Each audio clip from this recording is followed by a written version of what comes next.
Dahil hindi ako Batanggenyo, non-authentic seafood lomi, let's go!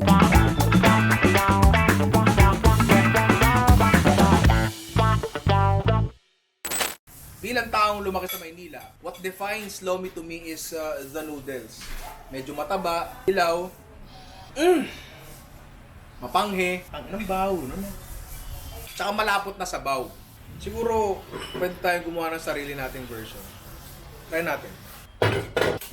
Dahil ang lomi ay soup, magpo-focus tayo syempre sa magandang quality ng sabaw. Ang magiging main ingredients ng sabaw natin ay ito. Shell ng sugpo na mula dun sa ating Shanghai na sugpo recipe kung naalala nyo. And halaan. Malasang malasa kasi ito eh. Pwede rin kayong gumamit ng tahong, pero nakakasawa na puro tahong eh. Maiba naman, di ba? Magsisimula ulit tayo syempre sa mainit na wok with the oil of your choice. And my choice again is chicken oil.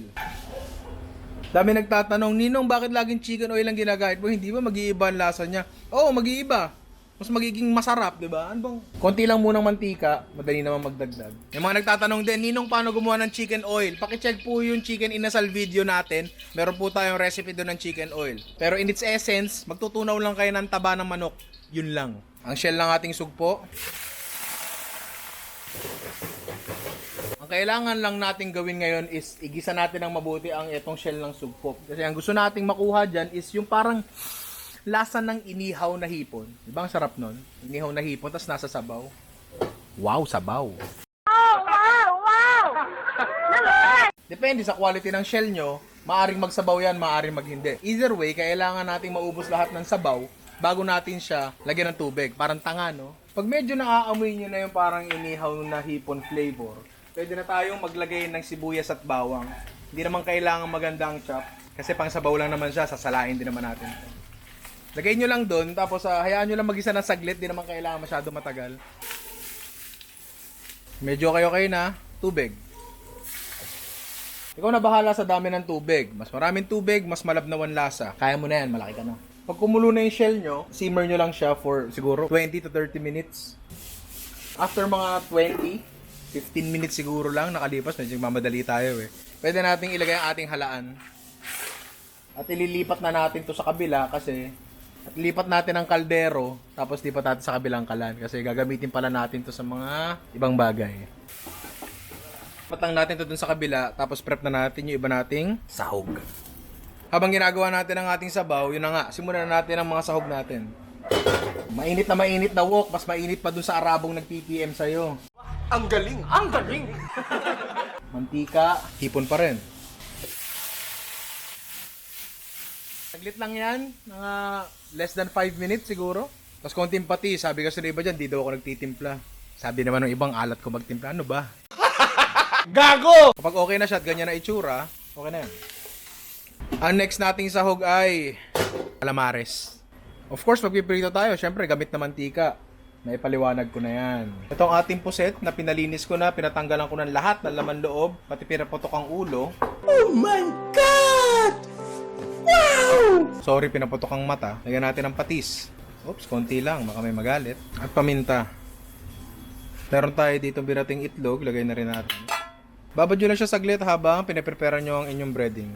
Tulad ng breading ng aking manok, ito ay 30-70, 30% cornstarch to 70% flour. Lalagyan lang natin ng salt and pepper. Pepper and salt. Ang gustong-gusto kong ginagawa is ihahalo ko na yung pusit ko dito sa breading. Haluin ko siyang ganyan at iiwanan ko lang siya. Na nakababad sa harina habang pinapainit ko ang mantika ko. That way, nagkakaroon siya ng mas makapal na coating. Ano papansin nyo pala, hindi ko hiniwa-hiwa yung aking puset kasi natamad ako eh. Kapag mainit-init na ang mantika nyo, try muna tayo ng isang maliit. Ang goods na naman. So, sarang na natin lahat. Isa-isa syempre, para hindi magdikit-dikit. Lutuin nyo lang siya hanggang maluto. Calamares lang yan, boy. Kalma ka lang. Ganyan na itsura niya. Di luto na. Susunod natin toppings ay magsisimula dito sa crab meat. Talagyan natin ng itlog, paminta, at asin. Tapos namutakin nyo lang. Kunin mo ng buo. Yan. Ay, ilaglag mo doon sa harina na ginamit mo sa calamares. Dahan-dahan kasi madudurog yan. Tapos mga tanga niya. Pag mukha na siyang patty, at hirap na hirap ka, kaya mo uminit yung mantika mo tapos salang mo na at magdasal ka na sana hindi magkadurog-durog. Check mo habang pinagpapatuloy mo ang dasal. Mukha naman siyang buo.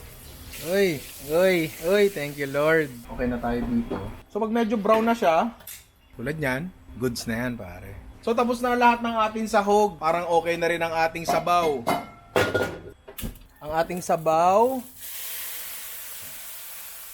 kailangan na muna natin itong palaputin.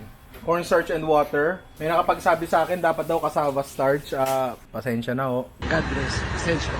Wala ho tayong mabiling cassava starch. Yung lapot, mamaya na natin tapusin. So maglagay tayo ng isang dakot ng shredded na carrots. Repolyo. Hindi mo nire-respeto ang pagkain, Nino. Gago. Siyempre ang ating lomi noodles. Boom, nawala ng sabaw. Boom, meron na ulit. Kailangan natin kumulo bago natin tapusin yung lapot. Ay, may tumapon na sabaw. Ang baboy mo magluto, Ninong. Dugyot. Ayan, nakuha na natin ang lapot. Pwede na tayo maglagay ng itlog. Patayin ng apoy. At saka natin timplahan. Seafood na rin yan. So, seafood na rin ang ating panimpla, di ba? Kapag okay na yung timpla sa inyo, wala, plato na tayo.